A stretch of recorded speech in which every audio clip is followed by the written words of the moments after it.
Jeffrey Dahmer. இவர் 1960ஸ்ல யூஎஸ்ஏல பிறக்கிறாரு. அவங்க அம்மாவுக்கு மென்டல் இஷ்யூஸ் இருந்திருக்கு. அவங்க அப்பா வீட்டுக்கே வரமாட்டாராமா. அண்ட் கொஞ்சம் வருஷத்துலேயே அவங்க அம்மா அப்பாவுக்கும் டிவோர்ஸ் ஆயிடுது. ஸோ ஜெஃப்ரிக்கு சின்ன வயசுலேருந்தே நம்மளை எல்லாரும் விட்டுட்டு போயிடுவாங்களோ அப்படிங்கிற ஒரு பயம் இருந்துகிட்டே இருந்திருக்கு. அவரோட 4வது வயசில் இறந்து போன அனிமல்ஸ் மேலே அவருக்கு ஒரு அட்ராக்ஷன் வர ஆரம்பிக்குது. செத்து போன அனிமல்ஸை தூக்கிட்டு வந்து அதை பார்ட்டாக வெட்டி அதை எப்படி வந்துட்டு கெமிக்கல்ஸில் போட்டு டிசால்வ் பண்ணுறதுனால பார்த்துருக்காரு. அவரோட 12வது வயசில் ஸ்கூல்லேருந்து ஒரு பிக்கை தூக்கிட்டு வந்துட்டு அதை கொன்று அதை வெட்டி அதோட ஸ்கெலட்டன் எடுத்து பத்திரமா வச்சுக்கிட்டாராமா. தென் கொஞ்சம் கொஞ்சமாக இந்த டெட் அனிமல்ஸ் மேல இருந்தது டெட் ஹியூமன்ஸுக்கு மாற ஆரம்பிக்குது. செத்து போய் புதைச்சு வச்ச ஒருத்தனை தோண்டி எடுக்க ட்ரை பண்ணியிருக்காரு. அண்ட் ஃபைனலி அவரோட 18வது வயசுல அவரோட ஃபர்ஸ்ட் மர்டரை பண்றாரு. He's K. ஸோ என்ன பண்ணுவார் அப்படின்னா, சில ஆண்களை வந்துட்டு அவர் வீட்டுக்கு கூட்டிட்டு வந்துட்டு அவங்க குடிக்கிற ட்ரிங்க்ல வந்துட்டு மயக்க மாத்திரை சேர்த்திடுவாராமா. ஒன்ஸ் அவங்க மயங்கினதுக்கு அப்புறமா அவங்கள கொன்று அவங்க பாடிஸ் கூட வச்சுப்பாரு.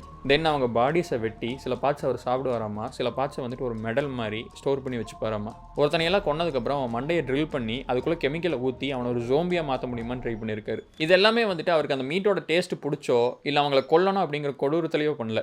அவங்க யாருமே இவரை விட்டுட்டு போயிடக்கூடாது அப்படிங்கிற ஒரு பயத்தில் பண்ணியிருக்காரு. இந்த மாதிரி மீட்டை சாப்பிடும்போது அவங்க வந்துட்டு தனக்குள்ளே இருக்கிற மாதிரி ஃபீல் பண்ணியிருக்காரு. அவங்களோட மண்டைய ஜெனிட்டல்ஸ் எல்லாம் எடுத்துட்டு ஃப்ரிட்ஜில் ஸ்டோர் பண்ணி வைக்கிறத அவங்க நம்ம கூடயே இருப்பாங்க அப்படின்னு சொல்லிட்டு ஃபீல் பண்ணியிருக்காரு. நிறைய வாட்டி இவர் மாட்டிக்கிறதுக்கான சான்ஸ் இருந்துச்சு. ஒரு டைம் இந்த மாதிரி மயக்கம் மருந்து அடுத்தவங்க கிளாஸில் போட்டு அந்த கிளாஸை மாற்றி இவர் எடுத்து குடிச்சிட்டாராமா. அவருக்கு பதிலாக இவர் மயக்கம் போட்டு வந்துட்டார். ஆனால் வந்தவனே ஒரு திருடனா இருந்தங்காட்டி இவர்கிட்ட இருந்த பணத்தை, இவர்கிட்ட இருந்த சில எக்ஸ்பென்சிவான ஷர்ட் எல்லாம் தூக்கிட்டு ஓடி இருக்கான். அண்ட் சில வாட்டி பிளாக் பீப்புள் போயிட்டு போலீஸ் கிட்ட கம்ப்ளைண்ட் பண்ணப்போ அவங்க பேச்சை எடுத்துக்காம இவர் ஒயிட்டா இருந்தங்காட்டி இவர் அப்படியே விட்டுருக்காங்க. ஸோ அவர் தப்பிச்சு 17 பேர்த்த கொண்டிருக்காரு. ஃபைனலி 1991ல ட்ரேசி எட்வர்ட்ஸ் அப்படிங்கிற ஒருத்தனை கொலை பண்ண பார்க்கும்போது அவன் தப்பிச்சு போயிட்டு போலீஸை கூட்டிட்டு வந்திருக்கான். அவங்க வந்து இவனை அரெஸ்ட் பண்ணியிருக்காங்க. அவருக்கு 15 வருஷம் ஜெயில் தண்டனை கிடைக்குது. ஆனால் ஜெயிலுக்கு போன சில வருஷங்கள்லேயே வந்துட்டு அங்கிருந்த இன்னொரு இன்மேட் இவரை கொன்றாரு. நீங்க மீதி சீரியல் கில்லர்ஸ் எல்லாம் பார்த்தீங்க அப்படின்னா அவங்க முகமே ஒரு மாதிரி பயங்கரமா இருக்கும், பார்க்குறக்கே பயமாக இருக்கும். ஆனால் இவர் மூஞ்சி பார்த்தீங்க அப்படின்னா கண்ணாடி போட்டுக்கிட்டு க்ளீன் ஷேவ் பண்ணிக்கிட்டு தலையை வாரிக்கிட்டு ஏதோ சாக்லேட் பாய் மாதிரி இருக்காப்புல. இவரை பற்றி நெட்ஃப்ளிக்ஸில் மான்ஸ்டர் அப்படிங்கிற ஒரு சீரிஸ் கூட இருக்குது.